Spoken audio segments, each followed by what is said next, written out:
mis mu rinnas laulu lööb, all sinitaeva paesel rannamaal.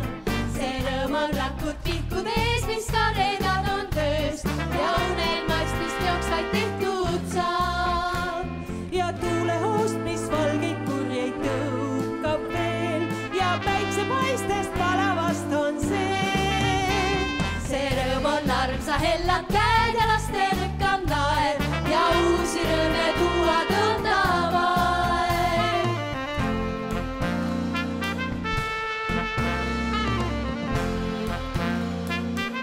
Kui õhtul väsinud ma sängis ootanun ja mõte möödunule läheb.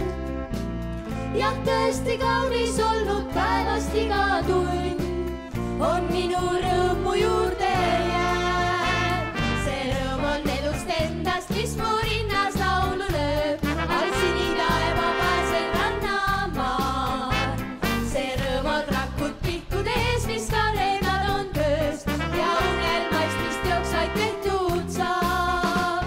Ja tuulehoost, mis valgeid purjeid tõukab veel ja päiksepaistest palavast on see. Armsa hellad käed ja laste rõkkam naer ja uusi rõõme tuua tõndav aeg.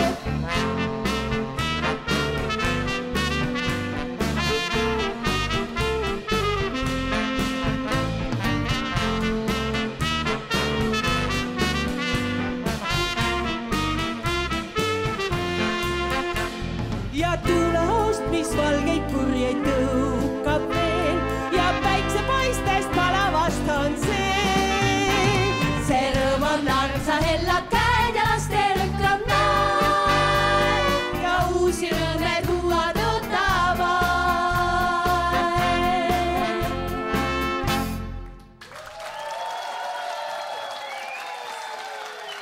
Need olid siis Reet, Sandra ja Eerika. Sandra, Eerika, kus teie olete laulma õppinud? Tõrva laulustuudios.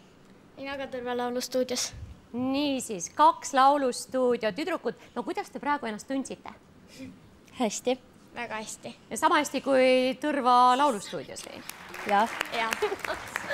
Vaatame, mida ütleb Rene. Kui 3 naishäält korraga laulavad ja moodustavad erinevaid akorde, ehk siis laulavad mitmehäälselt, siis väga raske on seda tegelikult häälestada. Ma tean omast kogemusest.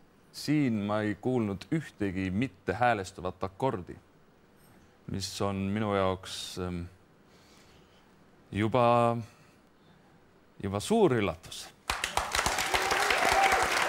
Aga nüüd vaatame hindeid. Reet ja lapsed, esimene 5. Ma ei saa teisite panna.